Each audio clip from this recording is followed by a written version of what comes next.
Come here. Get your white blanket. Good morning. It's day 19 of 100 days of community. It is Saturday, and we have been up since 5 a.m. And I have a 5-year-old who has been up since 5 a.m. So she's very cranky. I'm sorry. Get your blanket right there. Come on. Come on. So join me in the shenanigans. Would you like to come here? Yes or no? I really want to. What? Come here, girl. Get the blanket right here. Get your soft blanket. Get your soft blanket. Morning. Happy Saturday. I have some good news. I have some friends who are coming over to put up the new gazebo, which is very exciting for me. Our backyard is like the soul of our house. And I decided I'm going to put a jot form together to have like a community gathering and do some like backyard cleanup and get our garden ready, and some tasks that we just can't do ourselves here on the Healing Homestead. So and it will come with food and a backyard movie night and possibly some stipends, depending on how life goes. Good morning, Carolyn. Get your soft blankie. What is in your mouth? Disgusting. Come on. Come on. Come on. Come on. You weren't being mean. I apologize because I definitely said you were being mean on purpose. And the truth of the matter was you're exhausted. And that's okay. You could be tired. And when we get back up, we will do fun games, okay? And you could play with your Barbies. Give me your gum. Let's throw that out. Let's save that for later. Then I won't throw it away. Pardon me, guys. Give me a second to just get her settled. I just wanted to show up in time because I didn't want you guys to be here and be like, dang, where's Des? So, okay. So it's day 19, and what we are discussing is. You need tissue? Okay, go get tissue, blow your nose, and then come back, okay? And you will cut them here. It's day 19, and we are talking about unlearning competition to foster collaboration. So this is super important, right? When we're breaking down how to be in community, how to set up advocacy spaces, activism spaces, just community in general, right? Because if we're all in competition, then what the hell are we doing? We're not actually communing, we are competing.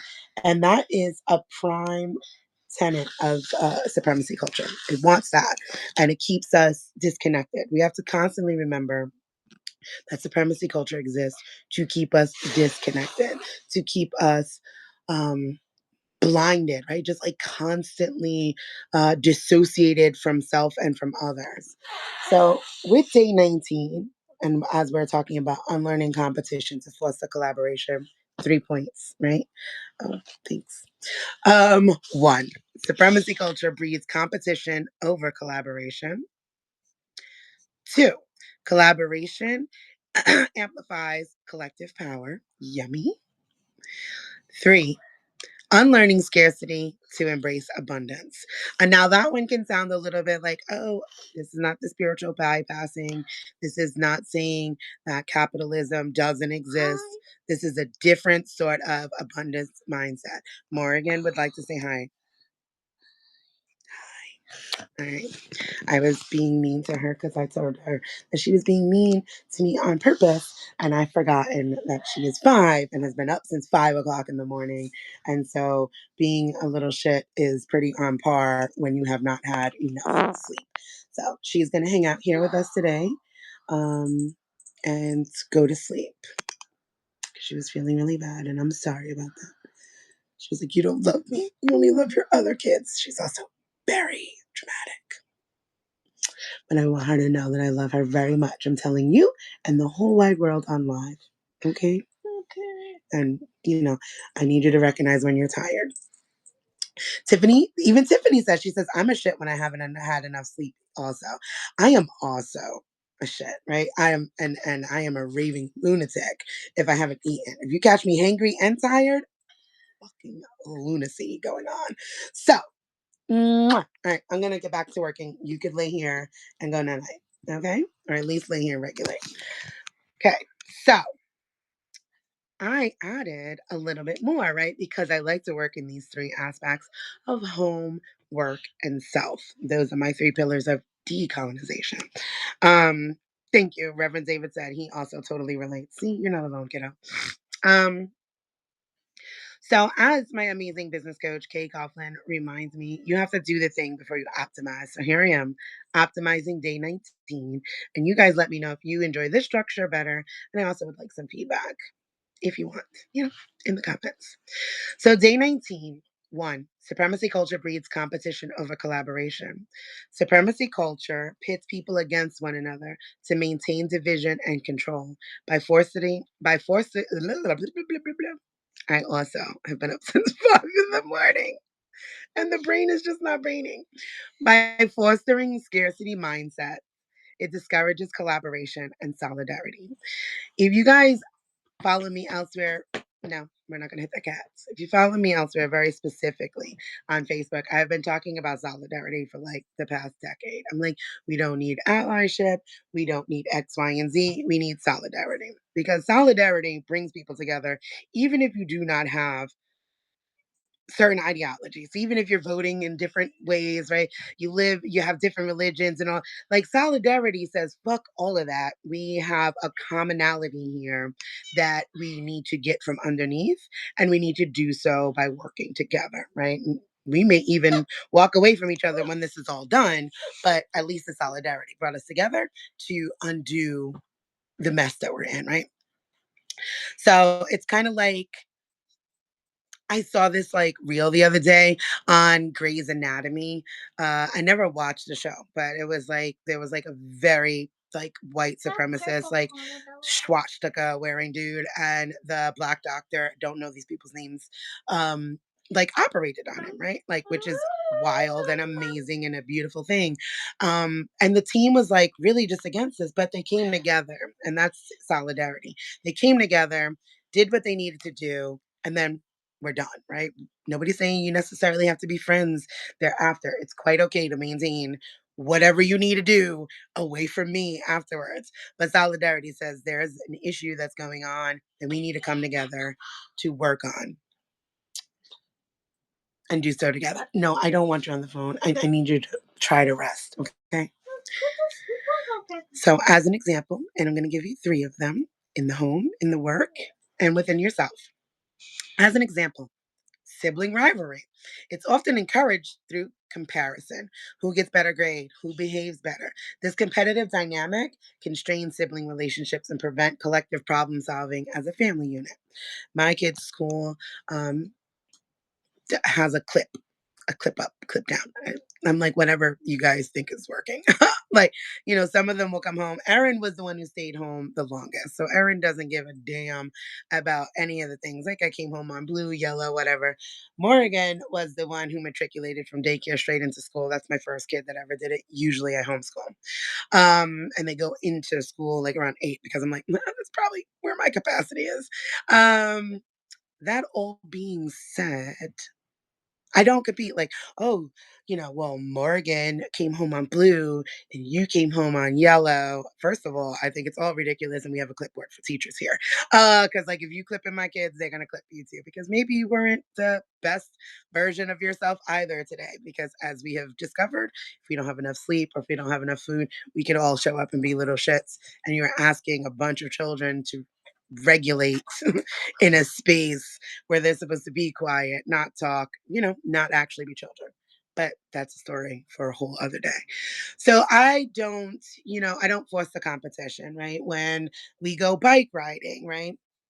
Karen is super athletic. They all are to their capacity, to their ability, but they're not racing, right? They're just having fun together as siblings. Two of the kids are in baseball. Again, it's like you did good on your own merit, and that's amazing. And we'll celebrate that and we'll celebrate what you did good. And where are your weaknesses? Okay. It is an individual situation, not something to pit them against each other. Because my children, if the goal goes according to plan, will be here without me. And I want them to foster a relationship that says that they like each other, not just because they came outside of my body, right? I want them to like each other as people. That is a very important thing to me. And I tell them that I'm like, you should seek out things within each other that you like if this were going to be your friend, because this is your first friend that you're making, and set boundaries according to that as well. Because just having the same family unit is not enough for a fucking relationship. It's a wild thing to think about, especially when we do things like pit them against each other, whether it's subconsciously or consciously. Good morning, Vex. So here goes another example within in yourself. Comparing yourself to others on social media or in social circles, leading to feelings of inadequacy or superiority, perpetuates internalized competition. It's a terrible thing to do. Many of my friends also do this work, and they are creators. One of the ones who I absolutely adore is Ashani, and she is fucking fabulous. Like all the time, flawless, right? I'm talking about her aesthetics in the back, her makeup is done, and I'm just in awe of it, right? Delusional influencer is yet another one. And I'm fucking delusional if I ever think that I could show up with just like that much amazingness. I'm like, you guys are lucky if you can get lip gloss in here. I'm like that's just not who I am as a person. When we remove the comparison to another person, right? When we release that, which supremacy culture feeds, right? Because there's nothing that's ever enough. Your house is not big enough. You're never thin enough. You're never pretty enough. You never have enough money. That's scarcity mindset, right? There's never enough. There's just not enough to go around. So we have to be competing against each other and our own selves, right? Like I often say I'm my own competition. I'm a girl's girl in the idea, like, I'm like, you can't be me and I can't be you. So there's never been a competition in my life because that's weird to me, right? Like, if anything, I'm going to compete against the version I used to be and trying to become a better version of that. But setting myself up against somebody else's life is a wild thing to do. But it is something that supremacy culture does. So if you find yourself doing that, right, very specifically because we are doom scrolling, we are watching, and people's lives look amazing. One of the reasons why I show up so authentically online is because going from 60 seconds, you see 60 seconds of my life, right, on a reel. Like, so if I do 60 seconds of like the kids over here, riding their bike, but you didn't see the 30 fucking minutes it took to get out of my house, the cursing them out to load it up in the truck, the I don't want to do this. You didn't see all of that. And it's why I share that, because I want people to know that life is real. It is happening. I've shared my marriage ups, downs, separations, breakups to makeups, our current separation, which is the final one, because you need to see that. You got to see people's lives as real, simply because supremacy culture tells you that. Oh, thank you. I am going to preach. Supremacy culture tells you, like, you should want that, right? When you think about America as a business, I have a series on that too. America as a business has to be marketing. So it's always marketing something to us, right? No. It marketed that Stepford Wives. It marketed the 2.5 children, golden retriever, and a fucking white picket fence, right? So there was this look, right? And now we're watching it come about with trad wives. And I'm like, your grandmothers were high. They were like on barbiturates, okay?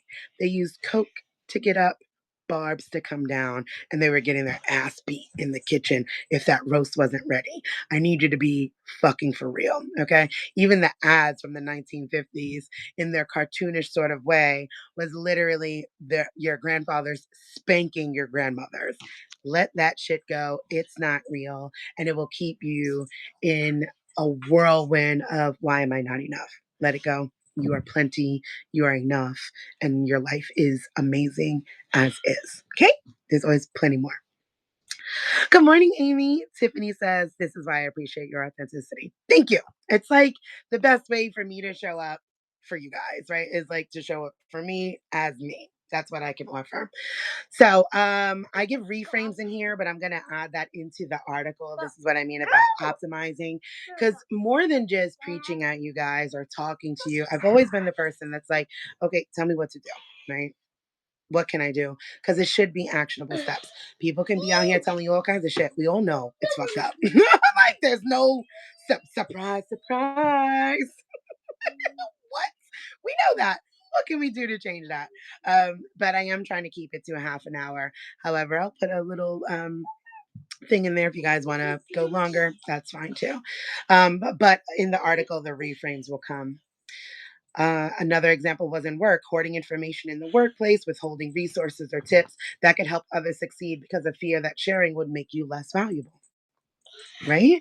Like that is such a really real thing, right? Like, oh, I'm not gonna share that because I want to be the most valuable educator on TikTok. What?